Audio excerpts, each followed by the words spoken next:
Well, my guest today needs no introduction. It's Dr. Susan Rogers. How you doing today, Susan?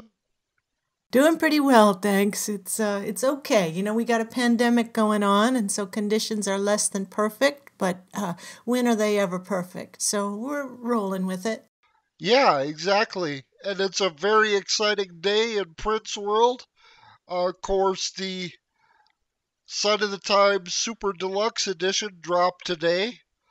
3 discs of vault material, I believe. I haven't had a chance to check them out in depth yet, so I don't know how in depth I can get with my commentary of the vault tracks on this podcast, but hopefully soon I'll be doing an in-depth review with a panel of fellow fans, and that should be exciting. But Susan, I don't know how you want to start this out. I mean, should we talk about just the recording of the album in general, or should we get into specific tracks?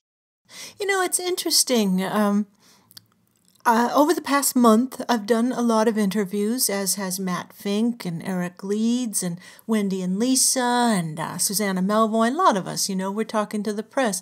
And it gives you a good opportunity to understand a little bit the job of the press and what they're trying to do. Now, some of the interviews we've done, they're asking specific questions because they have a thesis or they have an idea, and they ask us questions to see if our answers correspond with that idea. For example, someone I spoke to just yesterday he had the idea that Prince's rift with Warner Brothers began when they wouldn't let him release a 3 record set, Crystal Ball, and they forced him to do a double album.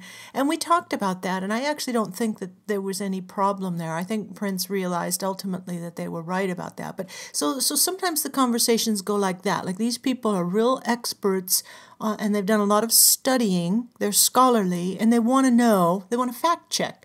They want to know about that. And then I've had interviews with folks, and there was a French television program, and straight up, right from the get-go, the interviewer said, "I'm not a Prince fan."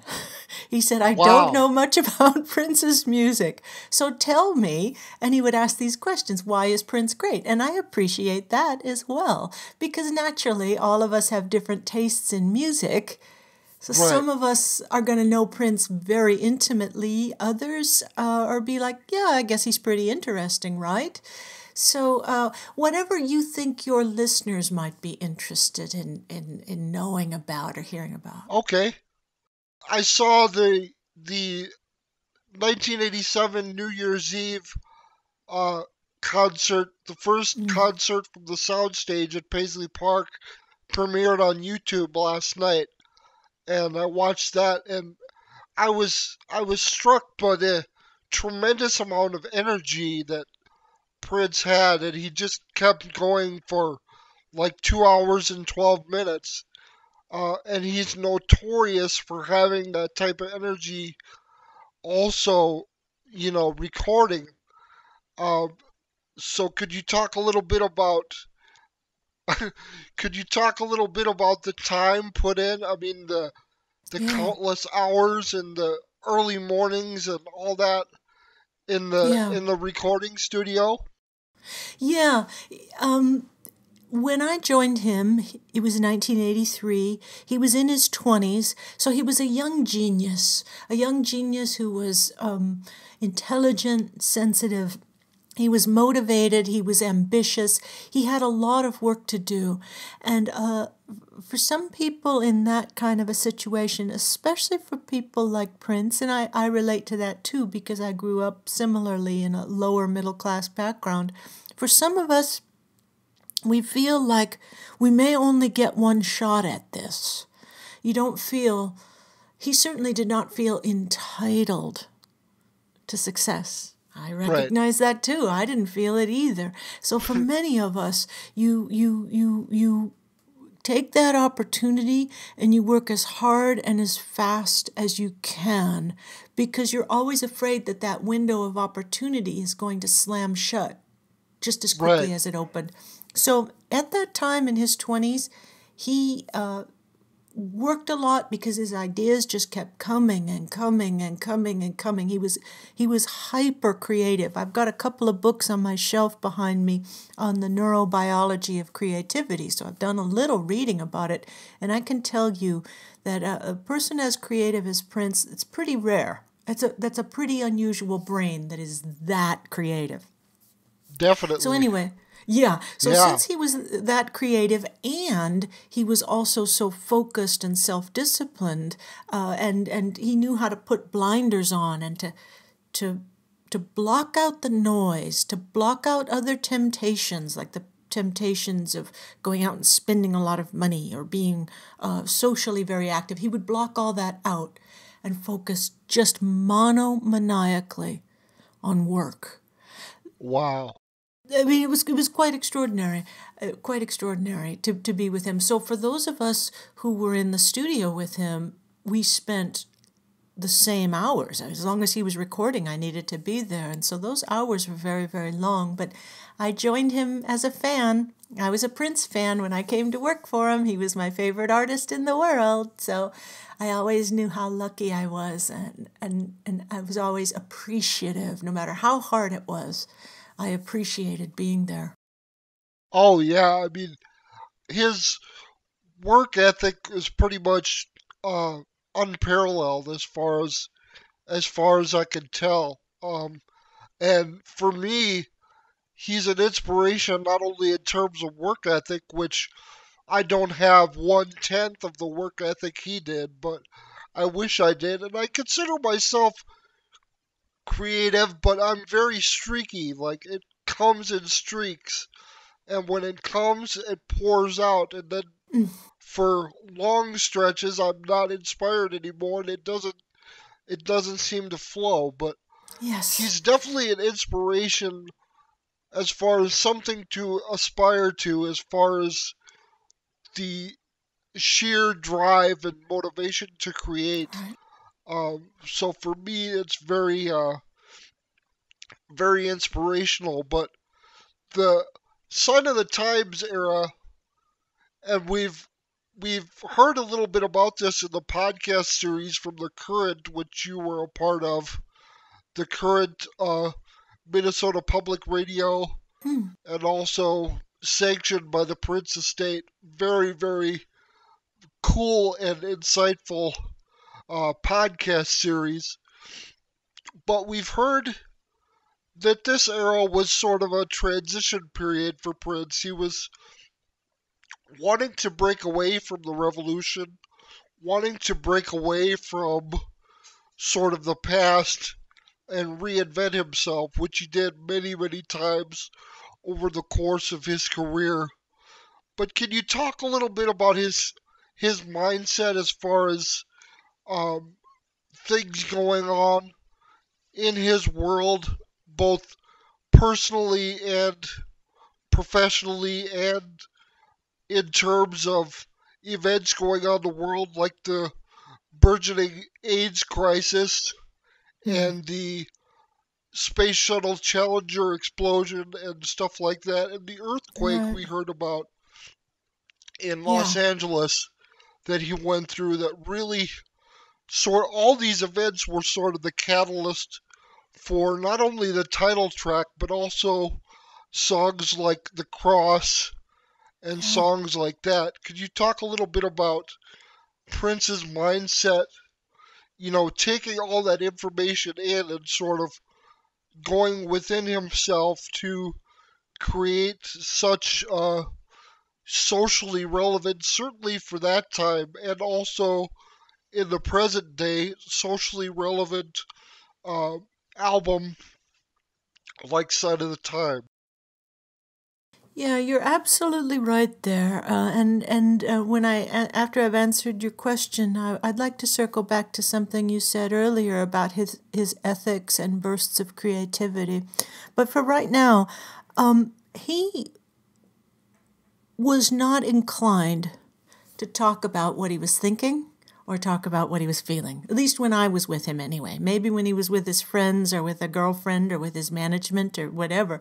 But when I was with him, it's because we were working. And if we were working, it meant that he's playing. He's not talking, he's playing or he's singing. So he didn't say much, but I knew him really well because I was with him pretty much every day and for long stretches of time for over 4 years during this very creative period. So I knew him. I knew his face. I knew his body language. I knew his moods. I knew how he behaved when he was in a really good mood and really hopeful, and I knew how he behaved when he was in a bad mood. I can say that for sure. Sign of the Times, compared to the other records that he and I did together, Purple Rain, Around the World in a Day, the Parade album, all the stuff in between, it was more serious. It was more somber, for good reason. So the revolution had broken up. Now, the revolution contained 3 of his closest friends in the whole world, Wendy, Lisa, and Bobby Z. So he's not only missing their musicianship, he's missing his friends. I mean, these are people he loved and relied on. So his friends aren't there. Now, in addition to that, he's got Susanna Melvoin and his engagement to her. An engagement's a big deal. I mean, you're saying, I'm going to be with you from here until our last days. We're going to commit to each other. And he's realizing, as she is too, but I'll focus on him. He's realizing he might not be able to do this. It just might be beyond his capacity. And that had to have hurt. He loved Susanna very, very much. She was his love, but she was also his friend. And if he was going to commit to anybody, it would have been her. He loved her, but he couldn't do it. And there was tension there. So he's realizing, all right, my friends, my band are gone. My sweetheart, ultimately, is gone, and he must have been asking himself, can I do this? Can I get married? Will I ever have a family? Will I ever have children? Is this impossible for me? And then on top of that, there's the transition that's happening in music. You know, by late 87, it was very, very clear that rap and hip hop were going to be the dominant forms on the pop charts. Now, the rhythm section there in rap and hip hop, it's a different kind of rhythm section. Melody is very, very different. Lyrical content is very different. So music was changing in a way that his music couldn't keep up with, and he would have been a fool if he had tried to become a rapper overnight. I mean, so he knows that his style of music is also leaving him, and there is the world that is changing, and there's one more important transition, which is he's approaching 30. So when he did Purple Rain, he was a young genius of 24, 25 years old, but he's coming up on very soon the age of 30. And now it's not enough to be a boy wonder, a clever young man. Now he has to show that he's thoughtful, that he's a thoughtful man that has more than one great record in him. All these things were swirling around the time that we recorded the pieces that became Sign of the Times. Very, very interesting. And as far as one of the questions that my friends asked me to ask you on Facebook was specifically about the Camille tracks. Was that sound a studio mistake, or was that something deliberately done on Prince's part to pitch up the sound of his voice for the Camille tracks? You know, it's interesting because a lot of the press has made a big deal about that. They've talked about Prince discovering something new for Camille, and I have to point out to them that's not new. He'd been doing that for years. Actually, he wasn't the only one using vari-speed on the tape machine to change the timbre of his voice or an instrument. So typically the way you'd use vari-speed is if you're there and you're working with the singer. Let's say you're doing a big rock song and the singer needs to get up to that high note, and they just can't do it. They've been out partying the night before and their voice is shot. They can't get up to that high note. So you take the tape machine, you put it on vari-speed, you bring the speed down a little bit, which lowers the pitch, which means they can hit that high note, and then you put it back to the regular speed after you record it. It changes the timbre a little bit. Now, what Prince did, I think the first time I heard him use it was on Erotic City, on his guitar tone, but he would sometimes change the pitch by a whole octave and sometimes just some variations in between. The reason he employed that technique for his voice on Shockadelica, the song where he's talking about Camille, that Camille voice, he employed that because he was considering another alter ego, another band like The Time or Vanity Six that he could take on tour with him that would be another outlet for his music. He never saw that idea through to completion. At that time, the Camille character, it wasn't clear if that character was male or female, and it wasn't clear if Camille was dead or alive. Camille was kind of a ghost. So he was just formulating this idea of a ghost, kind of a ghost or a spirit or something that might be called Camille. If you remember from the song Shockadelica, the opening lines are, "The lights go out, the smell of doom is creeping into your living room. The bed's on fire, your fate is sealed, and the reason is Camille, Shockadelica." So he's talking about this spirit that has creeped into your room. He just never completed the idea. But that was not new, using Varispeed on the tape machine to change his timbre. We did that on vocals, on guitars. You can do it on bass and get that nice fat bass tone. You can do it on your drums. It was a common technique. This is more of a technical question, but did you use the Varispeed for all the Camille tracks, or did you use? Somebody asked about a Publison Infernal uh, machine. Yeah, the Publison Infernal Machine. There we go, Publison. Publison, yeah. It was made by this inventor over in France, and recording engineers like me either loved it or hated it. Personally, I loved it, but you had to be patient with it because it broke a lot. The Publison would do pitch change over a wide octave range and really smoothly. It was a well-designed machine.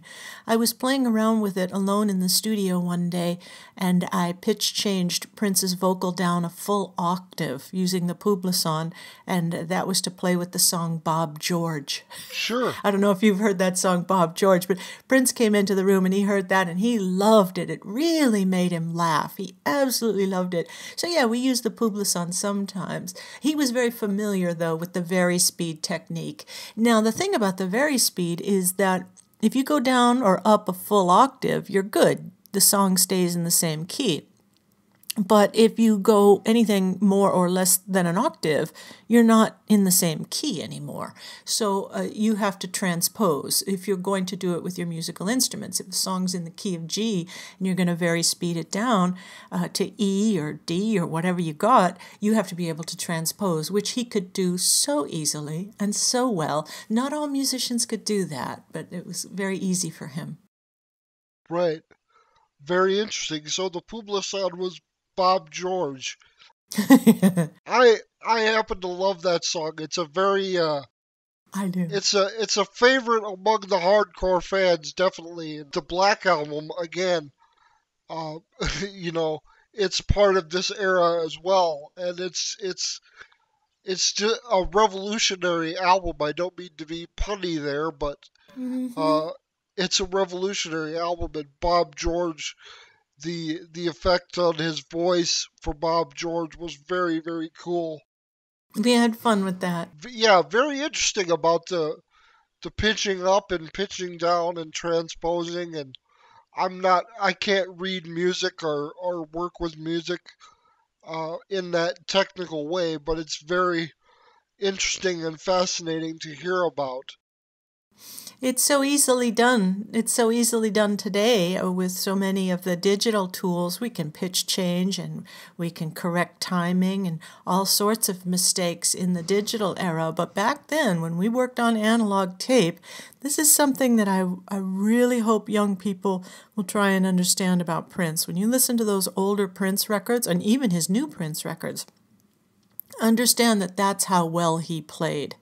That's how well he sang. No machine came in there and fixed his timing errors or his pitch errors. He didn't make timing and pitch errors. Like what you hear is how he played it. And that's hard for young people today who have only known digital audio to recognize. It makes me smile because it's just mind blowing how, I don't want to say perfect, but I mean how how much of an ingenue he really was, really.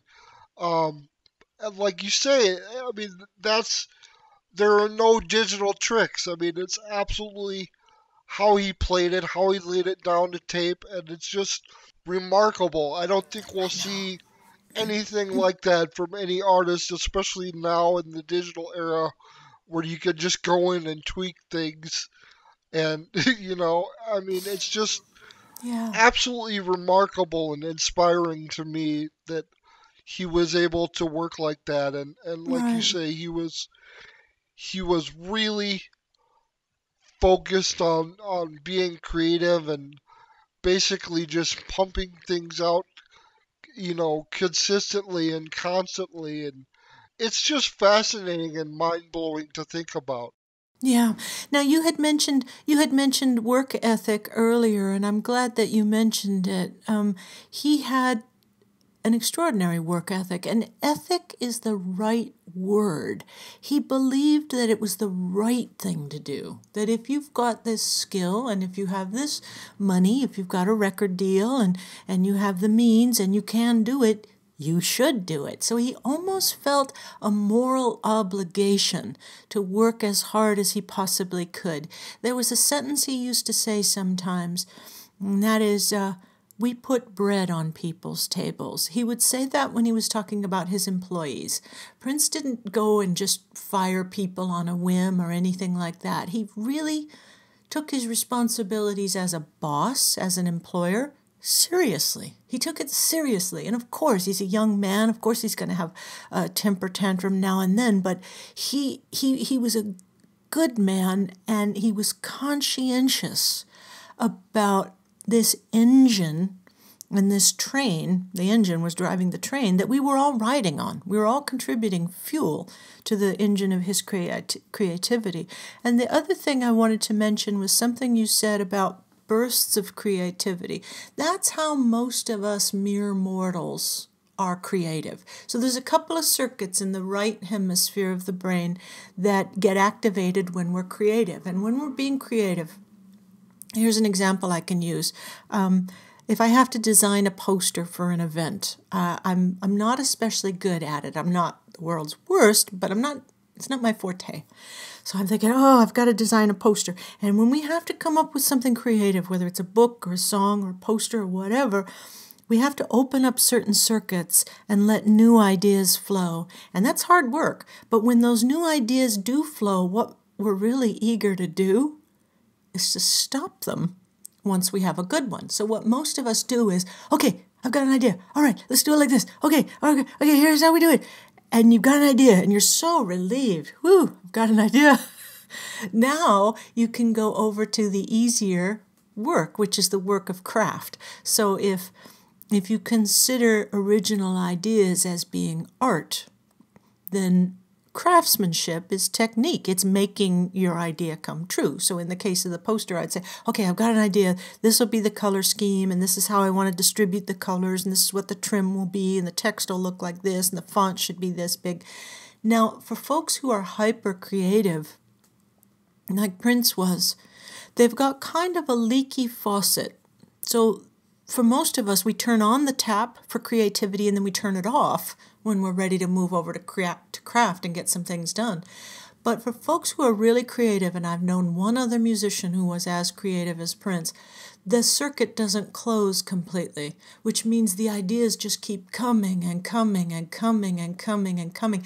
So he had to go through his craft very quickly. This is why we had to work long, long hours. This is why he had to be facile on so many different instruments. He couldn't stop and wait for someone to drive down to the studio and play bass or drive down to the studio and sing backing vocals. He needed to be able to do it all himself because the ideas were coming so fast. He mentioned that in interviews many, many times where he said, it's very difficult for me to sleep. He said, because the ideas just keep coming. It's that right precuneus, and it is very extraordinary. Most people don't have that. Yeah, I know. On the pre-show last night on YouTube before the New Year's Eve concert, Susanna Melvoin was talking, and she mentioned that Prince would call her like at 4 a.m. in the morning and ask her to get down to the studio. And if she was late, he would simply say, "Well, you missed it. You missed out." And that's that speaks to exactly what you're saying about, this inspiration, this engine, constantly running and things constantly coming to him, and he had to work fast to get it all out. So yeah, it's very interesting and once again very fascinating to hear about his creative process and the way his mind worked. Yeah, he truly was extraordinary. And I've worked with exceptional talents. I've worked with Bare Naked Ladies. Those guys are no slouch. They're amazing. I've worked with David Byrne. I've worked with so many great producers and so many great artists. I know creativity. I've been around it a lot. But there was no one quite like Prince. Definitely, definitely, and that's why he's an inspiration and continues to be and will continue to be until the end of time, to quote the lyric to Adore. But I have some more questions. My friend Raymond J. Hansen uh,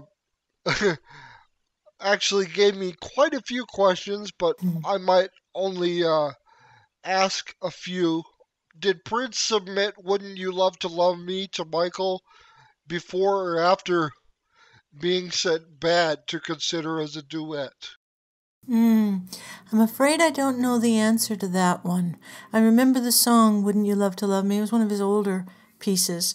Um, I'm gonna guess that it was afterward. Prince wouldn't normally have sent songs to Michael Jackson. Why would he do something like that? I'm not speaking that in a flippant way. It's just Right. because he would have assumed he had a lot of respect for Michael, and he would have assumed that Michael would not have wanted any songs from him. I don't think he would have been presumptuous enough to think, yeah, Michael Jackson and Quincy Jones, they're really hurting for songs. He probably wouldn't have thought that. It makes more sense that he would have sent it afterward because he felt bad about saying no. He was a conscientious person, but I can tell you just a personal anecdote around that story. I don't I don't recall if I was there when the conversation took place. I don't believe I was. I know I was in the room when Michael was talking with Quincy about the We Are the World sessions. That I have a memory of. But I don't think I was there for that conversation. But anyway, Prince told me about it, that Michael had asked him to do a duet on his upcoming single. And I said, oh, that'd be great. We're going to do it, right? It'd be great. The fans would love it. And I remember him sitting in the chair and turning around, and the look he gave me was like, what are you, an idiot? And he looked at me and he said, don't be naive. Prince was smart enough to know that Michael was asking him to compete. And as Prince said, he said, Michael is a racehorse. He's a racehorse. Michael was asking Prince to compete with him on his own, on Michael's turf, to take Michael's Right. song and Michael's producer and Michael's engineer and Prince come into Michael's world to do a duet one-on-one with Michael. It would certainly not put Prince at any sort of advantage. It wouldn't even make them equal. And the opening line of the song is, your butt is mine. It's just not gonna, Prince. I mean, it's not gonna happen.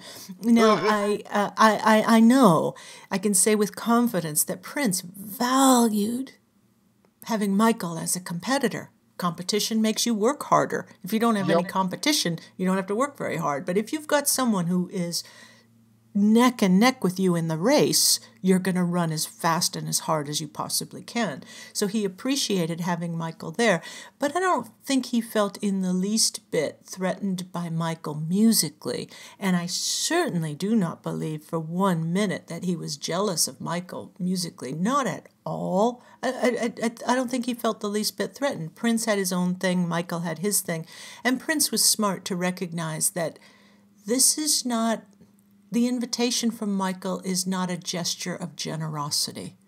It's a stratagem in the game of competition. Yeah, that's interesting to think about and ponder and consider. They were contemporaries. They were well, according to the media, they were fierce rivals. But I think they both respected one another and really admired each other's work Oh, more yeah. than the media would lead us to believe.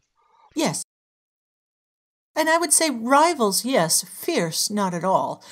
Appreciative rivals, I think, would be the correct way. And Right, there you go.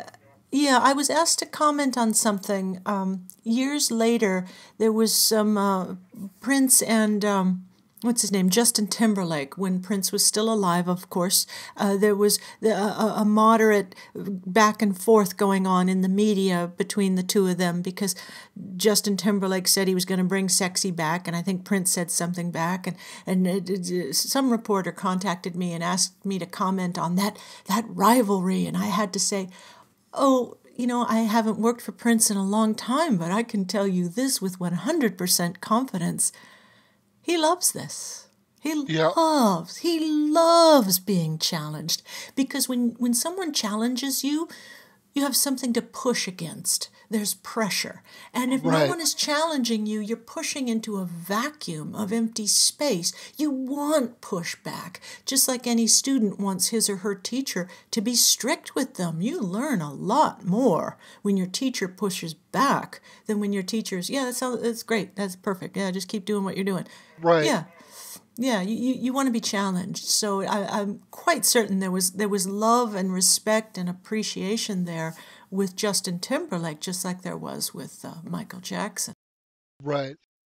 Did Prince ever, and I know you addressed this earlier about when you were working it was focused on work, but did Prince ever give any inkling about what was to become of his unreleased material eventually after his eventual passing? I know Mm. you initiated the idea of the vault to preserve his music. Did Prince himself ever give any inkling or indication to you in conversation about what the ultimate fate of that vault music would be? That's a good question. Uh, there were a few hints, not dropped to me, but I know about this from members of his band, that occasionally he would drop the hint when he was very young that he thought he might die young. Huh, And after his 30s passed, I would imagine that idea went away. But in general, rock stars don't think they're ever going to die. Now, I've talked to some of my colleagues who work with some very, very famous, legendary rock stars, and we all kind of notice the same thing. The reason a lot of them don't bother writing up a will or making plans for after they pass away is they just kind of can't believe that they're going to. Now, Leonard Cohen was an exception, David Bowie was an exception, Lou Reed was an exception, but they're setting the example for many others. So I cannot say that Prince talked with me. He did not talk with me about what might happen with his vault material after he passed away. I have been asked a related question sometimes in interviews, and that question is, what do you think Prince would think of this vault material being released? And here's what I want to say about that. Every single song we did was something that Prince was proud of, and he would have been okay with people hearing. I say that with confidence because the one song that I know of that he didn't want anyone to hear was the original version of Wally, and that's the one that we erased.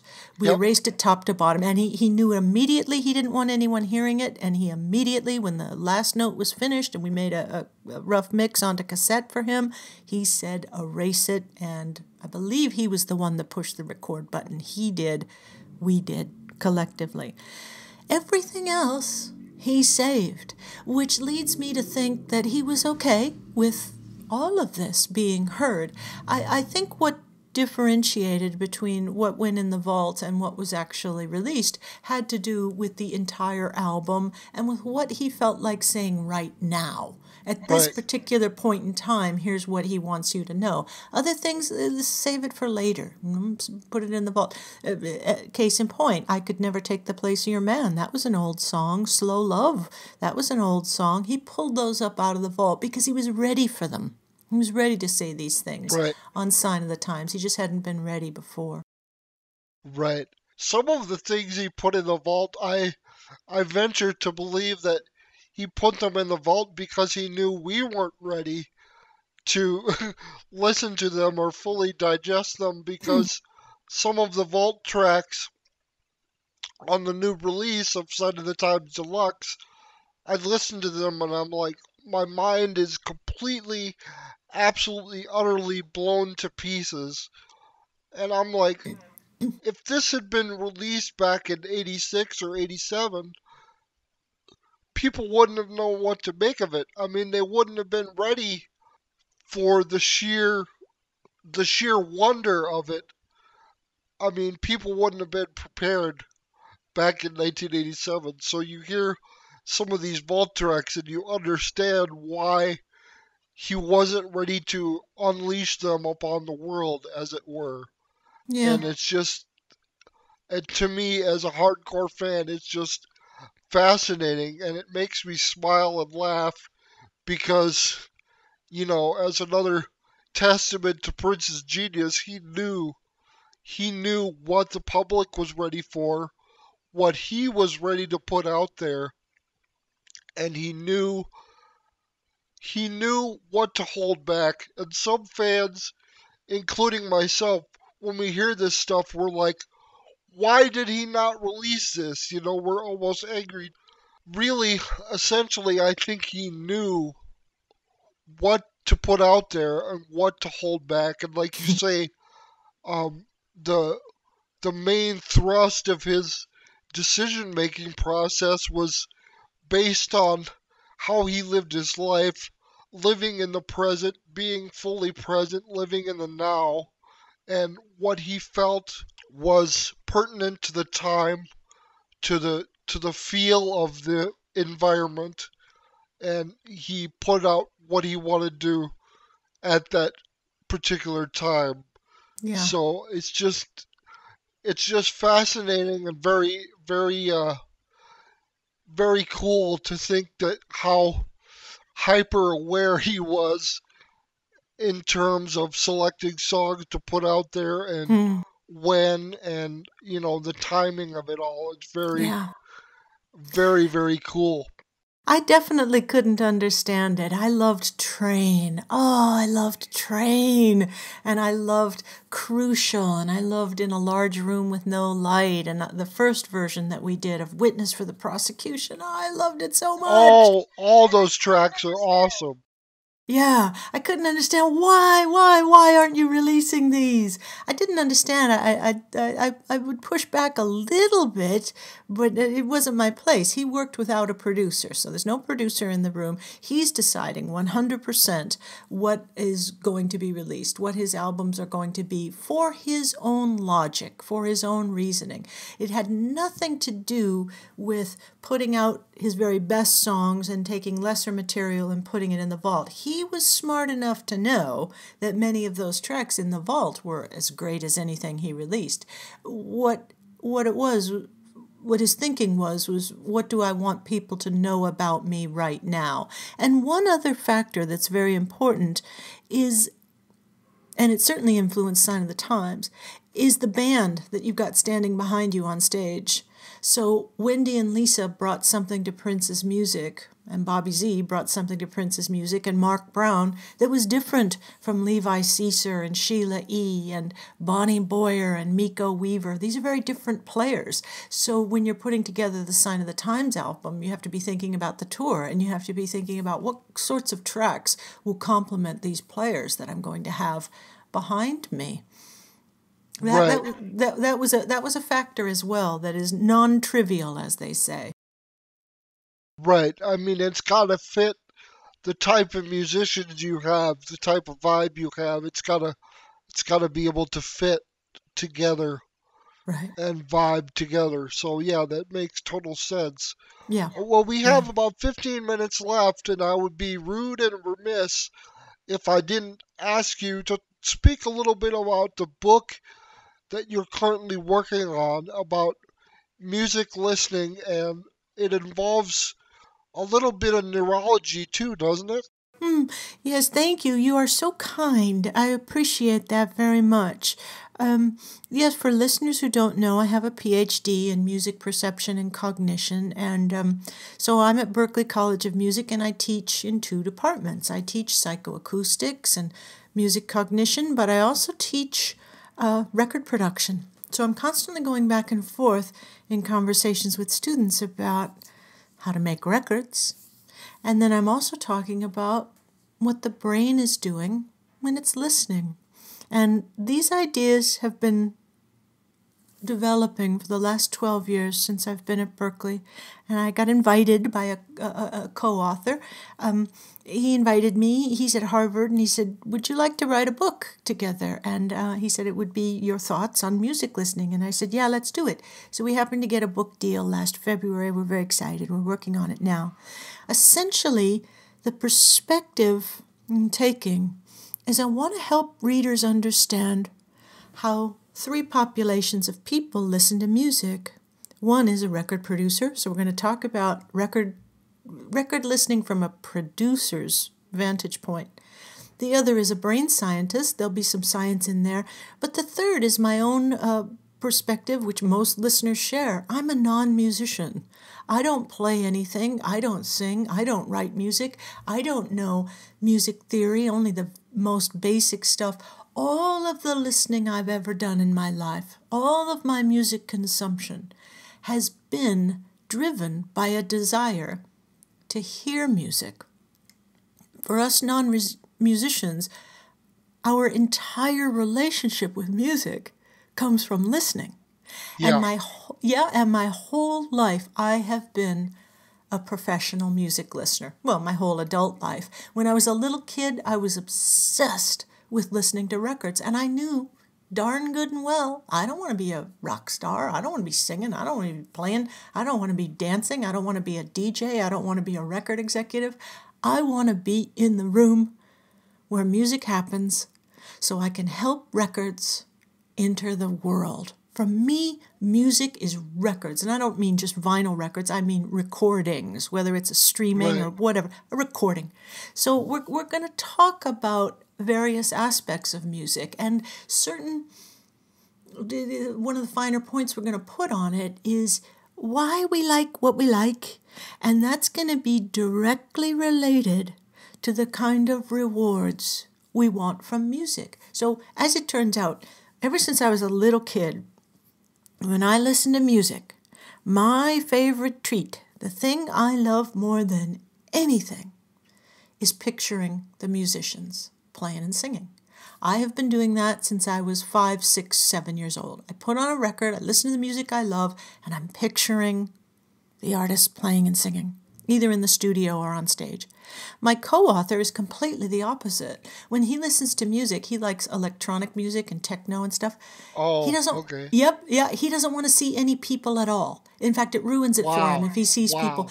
He sees imaginary worlds. He sees planets that don't exist, and sci-fi, and sometimes he sees abstract shapes and colors. He and I are involved in a research project right now where we went around, we asked nearly 2,000 music listeners in the United States what they visualize in their heads when they listen to music. Turns out both of us are in the minority.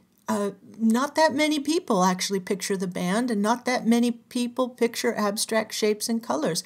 Most people, when they listen to music, picture themselves and their own lives. They feel nostalgia, and they see themselves and their circle of friends and family and the context of their life around the time that song was popular.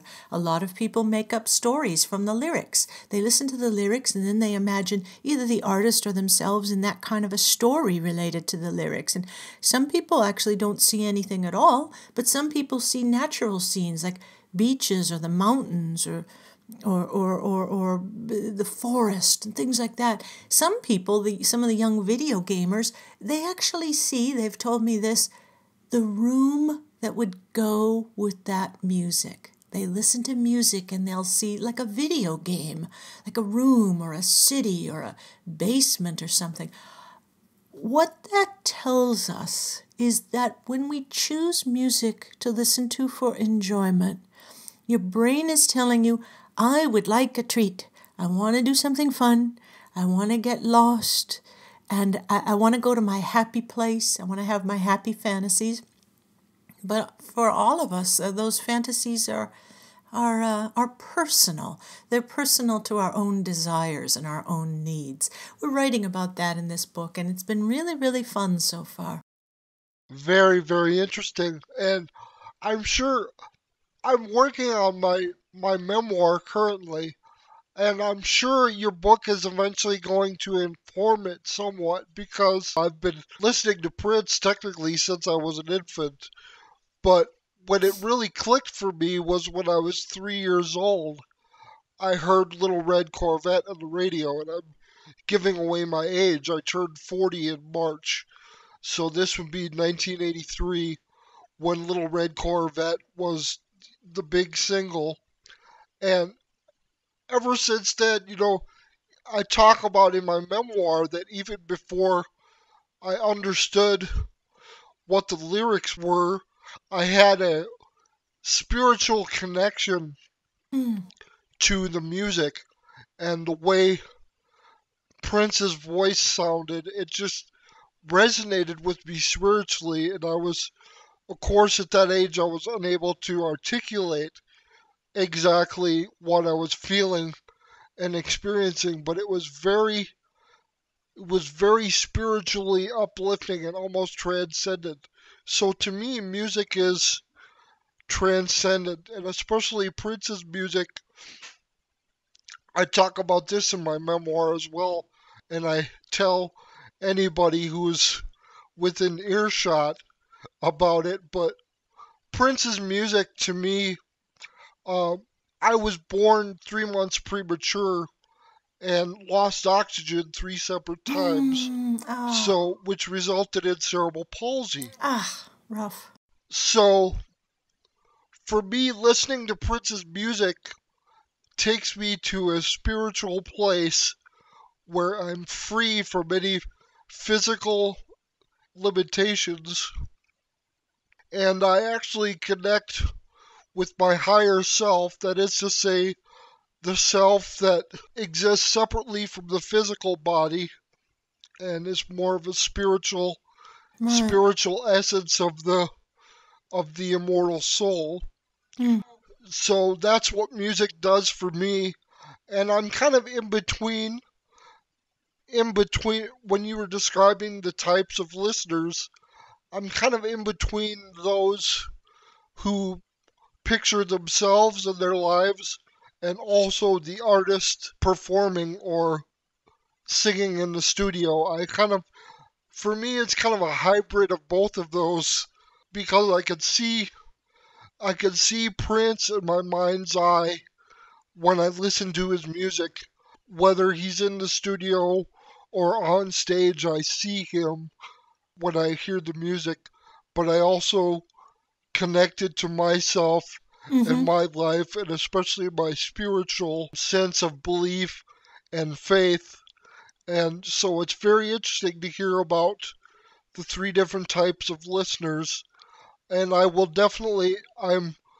working, it's still in the early stages, but I've got some of the little bits and pieces of the chapters completed for my Great. memoir. I'm not completely, I don't have anything completely done except for the prologue right now, but yeah, that will definitely factor into my memoir. And by the way, if you're interested, my memoir is about vignettes or snippets or scenes of my life where Prince's music or his example through behavior and action inspired me to learn and grow and be a better person. Wow.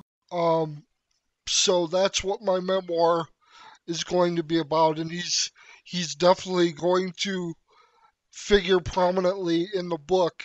Hmm. And I'm kind of my creativity right now, as far as the memoir is concerned, is kind of stifled because I'm getting in my own head and apprehensive about how the Prince estate is going to receive this, if they're going to embrace it or reject it or whatever. So it's kind of stalling the creative process for me right now, but I hope to get past that and create a work of inspiration and just something uplifting that people in the Prince fan community and people in the cerebral palsy community, friends and family and people that are affected by cerebral palsy and health professionals.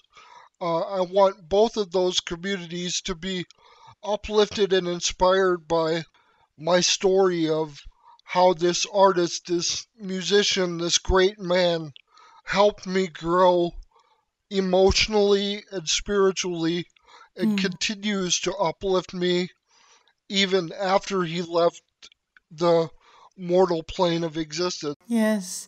Let me say something to you and put your mind at ease. I don't think you have to worry about the estate at all. Now, Prince Okay, died, yeah, he died 4 years ago, and they've contacted me, and, they've told me, they've always given me the green light for interviews and stuff like that. And I think the reason they've never had any problem with me is I've been talking about my life, my experiences, what I saw when I was in the studio with Prince. So right. I'm not attempting to speak for Prince. I'm not representing Prince. And when people do ask me a question like, about the difference between Prince and Michael Jackson and the rivalry, I'm always making it clear this is my perspective and my vantage point, and you can't Right, argue with that. So it sounds like you're writing a book that is, this is your view of Prince. This is your life. This is how Prince impacted your life.